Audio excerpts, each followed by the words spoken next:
Salut, je m'appelle Sandy. Mes parents ne m'ont jamais caché le fait que j'ai été adoptée. Quand j'étais encore petite, mes parents biologiques sont morts et je suis devenue orpheline. J'ai toujours été reconnaissante envers mes parents adoptifs de m'avoir donné une famille. C'était des gens merveilleux, réussis, intelligents et très aimants. Mon père était un scientifique. Lui et son associé possédaient une société de recherche. Je manquais de rien. Mes parents m'ont bien élevée. J'étais honnête et je connaissais l'étiquette comme ma poche. Le problème, c'était que j'avais une voix dans la tête qui me ramenait constamment dans le côté obscur. Je savais pas d'où elle venait, mais j'ai donné un nom à mon autre personnalité. Je l'ai appelée Grace. Je lui parlais souvent, mais je faisais jamais ce qu'elle me disait. T'en as pas marre de jouer du violon? Tu devrais aller faire la fête. Laisse-moi tranquille, Grace, je suis occupée. Rabat-choix.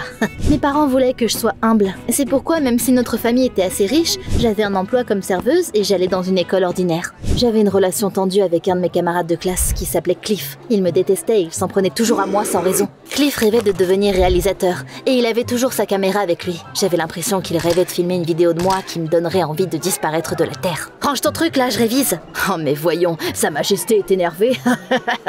Ah, ce crétin usait toute ma patience, mais j'allais pas m'abaisser à son niveau. Un peu avant mon 18e anniversaire, Monsieur Fox, l'associé de papa, est venu me rendre visite. Et il m'a donné un ours en peluche mignon. Merci, mais mon anniversaire n'est que dans une semaine. Je te le donne juste un peu plus tôt. J'ai haussé les épaules et j'ai mis l'ours dans ma chambre. Les adultes se sont enfermés dans le bureau de papa et ils ont discuté de quelque chose pendant longtemps. Je reconnaissais à peine mes parents après ça. Ils étaient constamment sur le qui-vive et ils essayaient de contrôler chacun de mes mouvements. Sandy, tu ne peux quitter la maison que pour aller à l'école ou au travail, compris? Je comprenais pas ce qui n'allait pas. Avant, mes parents m'avaient toujours fait confiance et je les décevais jamais. Un matin, mes camarades de classe se sont rassemblés autour de moi et ils m'ont demandé comment j'allais fêter mon anniversaire. J'ai dit que je passerais probablement la journée avec mes parents. Bien sûr, Cliff est arrivé pour se moquer de moi comme d'habitude. T'essaies de tromper qui là?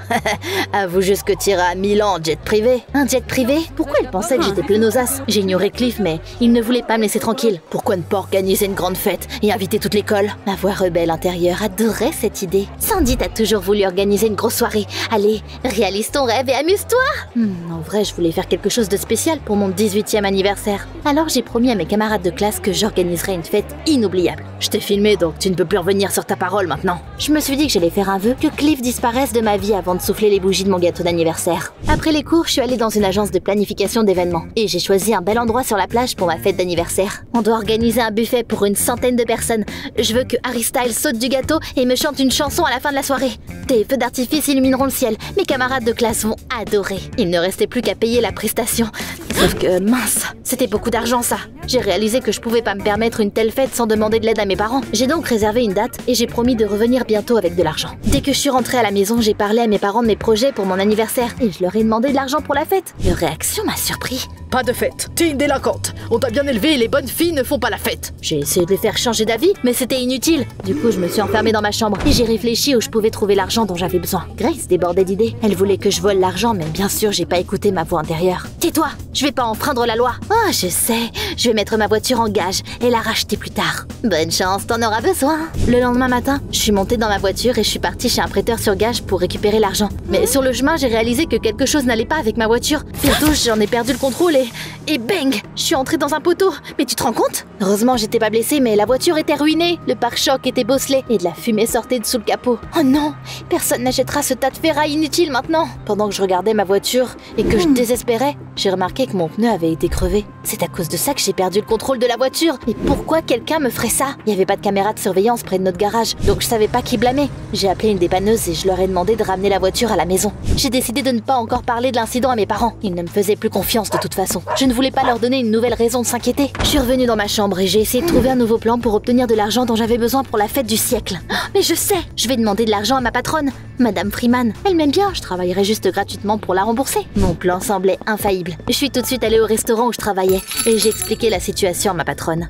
C'est beaucoup d'argent ça. Mais tu es une bonne fille, Sandy, et je te fais confiance. Madame Freeman m'a tendu une pile d'argent. On a convenu que je travaillerais gratuitement pour elle pendant les 6 prochains mois. Après ça, j'ai mis l'argent dans mon sac à main et je me suis dirigée vers l'agence pour payer ma fête. D'habitude, je me déplaçais en voiture, mais maintenant, je devais prendre le métro. Pour être honnête, j'étais stressée pendant tout le long. J'arrêtais pas de me perdre et c'était tellement plein que je me sentais sentais comme une sardine coincée dans une conserve. J'ai mis mon sac à main sur le siège à côté de moi et j'ai regardé la carte, essayant de comprendre à quelle station j'étais censée descendre. 40 minutes plus tard, j'arrivais enfin et j'étais sur le point de quitter le métro. Mais là, j'ai réalisé que mon sac avec mon argent n'était plus là. Quelqu'un l'avait volé. J'ai commencé à paniquer. J'ai commencé à chercher le voleur, mais il a dû partir il y a longtemps. Même si la rame de métro était pleine de gens, aucun d'entre eux n'a pu m'aider. Désolée, je n'ai rien vu. Mince, impossible de récupérer mon argent. J'avais même pas payé pour la fête. Mais j'allais quand même devoir travailler gratuitement pendant 6 mois.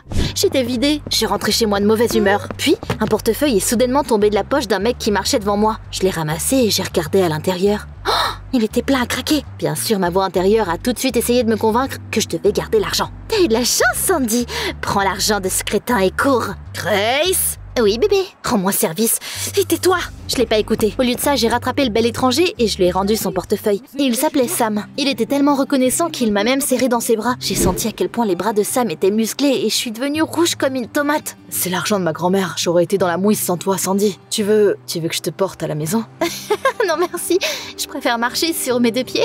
Eh bien, je veux quand même te remercier. Je vois que t'es bouleversée. Je peux t'aider? Sam avait l'air digne de confiance, alors je lui ai parlé de mes problèmes. Il a réfléchi un instant, puis il m'a dit qu'il allait m'aider. Il m'a donné l'adresse de sa grand-mère, puis il m'a dit que je devrais y aller le lendemain. Viens et je t'aiderai à récupérer l'argent. J'avais l'impression de flotter sur un nuage en rentrant chez moi en me parlant à moi-même. Tu vois, Grace, j'ai bien agi et j'ai appris à connaître un bon gars. Sam était ma récompense. Bla bla bla bla bla. Je m'en fous. Le lendemain, je suis arrivée à l'adresse que Sam m'avait donnée. J'ai toqué, mais personne n'a ouvert. J'étais sur le point de partir quand la porte s'est ouverte en grinçant. Eh, il y a quelqu'un? Je suis rentrée et j'ai crié le nom de Sam. Il y avait que le silence, comme s'il n'y avait personne. Je pensais que Sam était sorti un moment, alors j'ai décidé de l'attendre et j'ai regardé de plus près les photos sur le mur. Tu ne croiras pas ce qui s'est passé. D'un coup, les flics sont arrivés dans la maison. Ils ont dit que l'alarme avait sonné quand je suis rentrée dans la maison par effraction. La porte s'est ouverte toute seule. Je suis pas une intruse, j'ai été invitée ici.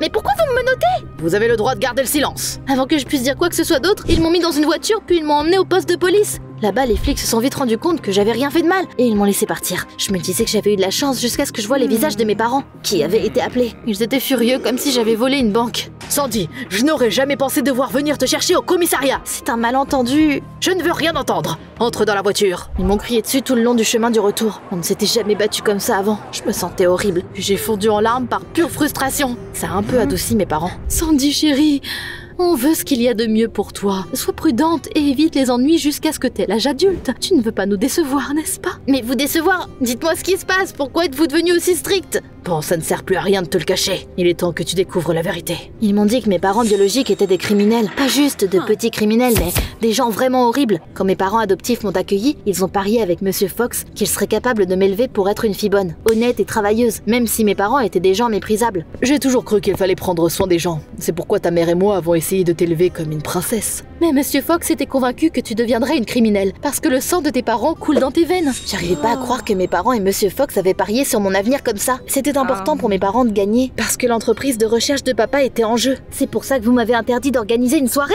Vous pensiez que j'allais faire quelque chose de stupide. Visiblement, vous pensiez aussi que j'allais suivre les traces de mes parents biologiques. C'est là que j'ai finalement compris pourquoi ma voix intérieure était comme ça. Grace existait pour me rappeler que j'étais une fille de criminelle. Ça m'a fait mal de découvrir que je n'étais rien de plus qu'un projet pour mes parents adoptifs. J'ai eu le cœur serré et les larmes aux yeux. Je voulais qu'on me laisse tranquille, alors je me suis enfuie de chez moi. Je me suis assise dans un parc, j'ai nourri les canards et je me suis plaint de mes problèmes. Voilà mon histoire. Je sais pas comment passer à autre chose.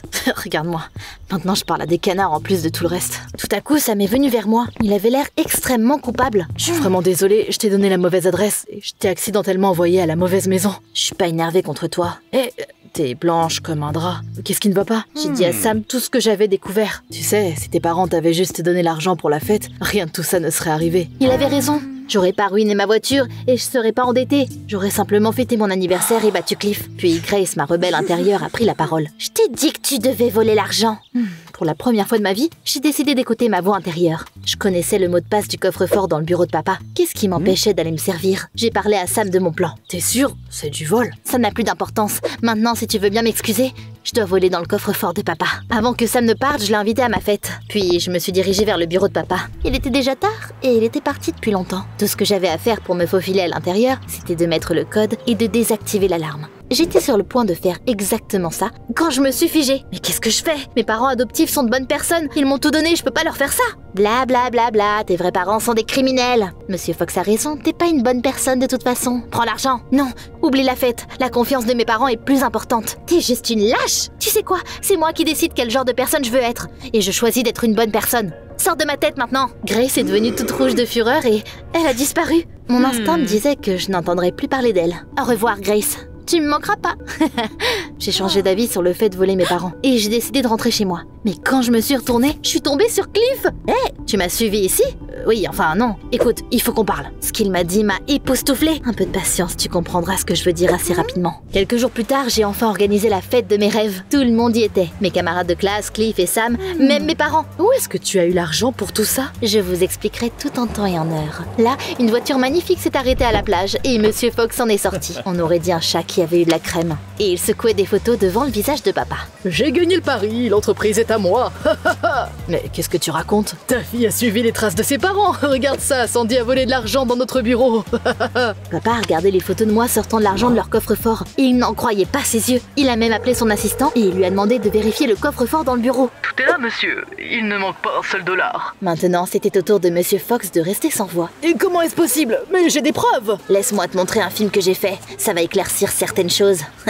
Avec ces mots, Cliff a mis son film sur un grand écran. Pour la première fois de ma vie, j'étais reconnaissante pour son habitude de toujours emporter son appareil photo avec lui. Tout d'abord, on a vu une conversation secrète entre Cliff et Monsieur Fox. L'associé de papa savait qu'il allait perdre le pari. Alors, il a décidé de la jouer sale. Il a soudoyé mon camarade de classe pour qu'il me coince et que je n'ai plus le choix que d'organiser une fête extravagante. Bien sûr, pas de problème. Mais pourquoi vous faites ça? Je veux que Sandy fasse tout pour obtenir l'argent nécessaire pour sa fête. Elle enfreindra la loi en essayant de l'obtenir.